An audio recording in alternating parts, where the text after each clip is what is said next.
Isso aconteceu em 2013, mais ou menos, foi quando a gente fez esse estudo.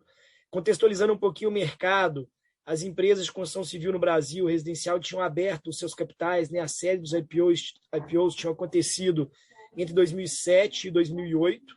Né? Então, no IPOs, as empresas colocaram muito dinheiro para dentro do caixa e receberam uma pressão muito grande de crescimento. Né? Então, isso aí por si só, já é uma armadilha perfeita para você gastar dinheiro sem muito controle. Né? Você tem muito dinheiro em caixa e uma pressão por crescer, foi isso que aconteceu, as empresas começaram a expandir suas operações, começaram a crescer. Pode parecer que entre 2008 e 2013 é um lapso temporal muito grande, mas no ciclo da incorporação, né, quando você tem que comprar um terreno, incorporar aquele terreno, aprovar o projeto, órgãos públicos, etc., lançar, vender, construir e entregar, 4 anos é um ciclo, né, de negócio. Então, realmente, nesse ponto de 2012, 2013, o que a gente tinha visto é que as empresas tinham se expandido muito, inclusive a gente, tinha saído de uma operação muito concentrada no Sudeste, a gente estava no Nordeste, no Centro-Oeste, no Rio, no Sul do Brasil, a gente estava praticamente em todas as capitais do Brasil já. E a gente começou a sentir que tinha algum descompasso ali, né, entre desembolso e recebimento. Né? A gente estava colocando muito dinheiro na operação, mas tinha um descasamento do recebimento, até pela forma como o nosso mercado funciona. Né? A gente tem que comprar o terreno, muitas vezes pagando em dinheiro. Depois a gente tem aí 1 ano e meio de legalização, e aí a gente começa a vender, e depois que a gente começa a vender, a gente não recebe à vista. Né? No modelo associativo, que é o que a MRV opera, você só vai receber à medida que você constrói e o banco mede. Então, você precisa comprar um terreno, ter todos os custos de projeto, legalização, lançamento. Aí você começa a vender e começa a construir para só depois de todo esse desembolso o dinheiro começar a voltar. Isso não aparecia muito no pós-IPO, estava todo mundo com um dinheiro em caixa precisando de gastar, mas na hora que essas operações se equilibraram, isso começou realmente a ter um impacto. E a gente tem casos que pouco tempo depois, várias empresas que pareciam muito sólidas, PDG e etc., essas empresas quebraram. E quebraram não porque elas não tinham margem positiva, não porque elas não davam lucro contábil, elas quebraram na necessidade de capital de giro mesmo, né, num descasamento de ciclos financeiros aí. Então, nesse momento, eu e o Rodrigo, a gente fez esse trabalho, a gente é um processo de convencimento, é um processo de reeducação da empresa, né? Existe uma cultura de que operação é EBITDA. Então, operação, o que eu meço minha operação? EBITDA. Se o EBITDA tá bacana, então essa operação tá redonda. Você pode ter um EBITDA bacana com uma operação que demanda uma necessidade de capital de giro muito maior do que ela poderia demandar. Né? E aí isso vai ter um reflexo lá no financeiro, que vai ter de alguma forma suprir essas necessidades de capital de giro, provavelmente através de emissão de dívida. E isso não vai aparecer lá no EBITDA, nem na margem bruta, mas vai comer lá embaixo a sua geração de valor. E pode colocar numa situação de endividamento até complicada. E vai acabar limitando sua capacidade de crescimento, porque a capacidade de contrair dívida para suprir uma necessidade de capital de giro ela é limitada. Né? Então, a gente começou um trabalho, né, de entender, primeira coisa, de mostrar que era possível. Então, o que a gente fez? A gente pegou o balanço de várias companhias listadas, dado que esses dados eram abertos, e a gente calculou a necessidade de capital de giro de cada uma delas, partindo por prazo médio de recebimento, prazo médio de estocagem e prazo médio de pagamento. Então, a gente já mostrou que, olha, tem benchmarks no setor que não obrigatoriamente somos nós. Então, dá para ter um prazo de pagamento maior, dá para ter um prazo de estocagem menor e dá para ter um prazo de recebimento menor. Então, a gente já convenceu de cara de que era possível. E aí a gente foi, dado que é possível, como que a gente faz? E aí a gente foi partindo esses 3 grandes indicadores da necessidade de capital de giro, que é o prazo médio de pagamento, estocagem e recebimento, até porque as ações são muito diferentes. Né? Quando eu quero atacar o meu prazo médio de pagamento, muito provavelmente eu vou estar lidando com uma relação mais B2B, eu vou estar negociando com o meu fornecedor. Quando eu quero atacar o meu prazo médio de recebimento, muito possivelmente eu vou estar negociando com o meu cliente. Mas o interessante é que não obrigatoriamente, pelo menos no nosso caso, reduzir o prazo médio de recebimento não foi diretamente ligado a dar menos prazo para o cliente. Porque o nosso prazo de recebimento ele tinha uma característica interessante, que, como eu falei para vocês, o meu recebimento ele não é só venda. Eu vendo e eu mando esse cliente para o banco. E o banco me paga à medida que eu executo a obra. Então, reduzir o ciclo de construção, reduzir o ciclo de recebimento, dado que o financiamento do cliente estava feito com o banco.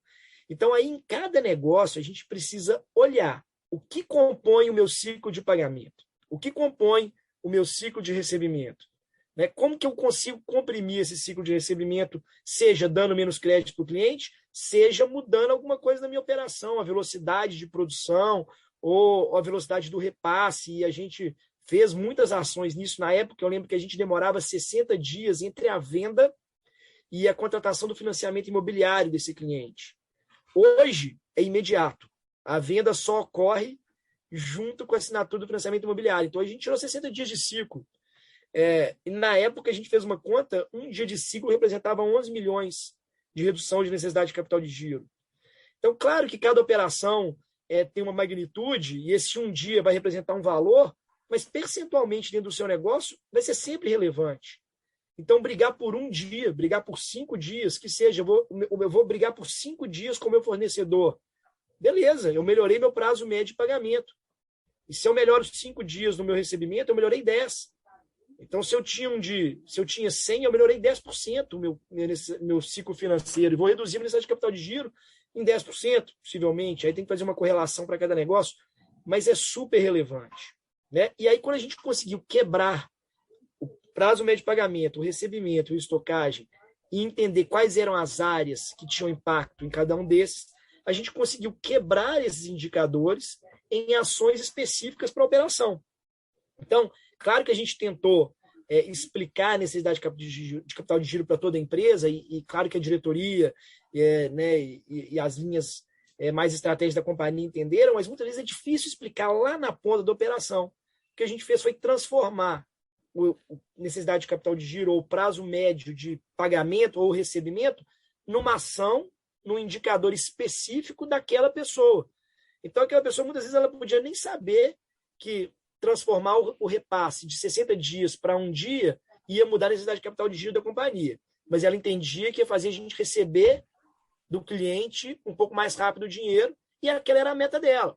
Então, a gente quebrou indicadores que a operação entendia e conhecia. Né? E isso, na hora que a gente juntou, né, com uma redução de 30% na nossa necessidade de capital de giro, no nosso ciclo financeiro, isso liberou 2,5 bilhões de reais na época. Né? E olha que na época as ações que a gente fez, elas foram até ali o início do repasse, desde a compra do terreno, a gente botou várias ações de redução de aprovação de projeto, várias ações de início de financiamento, mas depois do projeto até aqui, a gente fez muitas ações de sincronismo, não adianta eu construir a obra onde eu não tenho venda, e não adianta eu vender onde eu ainda não tenho obra. Então a gente sincronizou venda e construção, e isso fez a gente colocar menos dinheiro onde a gente não ia ter recebimento e mais dinheiro onde a gente já tinha cliente para pagar. Então isso reduziu ainda mais a nossa necessidade de capital de giro. A gente reduziu o prazo de recebimento, mas mais do que isso, a gente não colocou dinheiro onde não ia gerar recebimento. Então tem toda uma visão de fluxo de caixa e TIR alinhada aí com a necessidade de capital de giro. Então a experiência tem sido incrível. Eu acho que hoje a gente olha para a MRV, ela é uma empresa muito, mas muito mais sincronizada e com uma operação muito mais focada em geração de caixa, né, do que ela era naquele momento, até porque ela não precisava.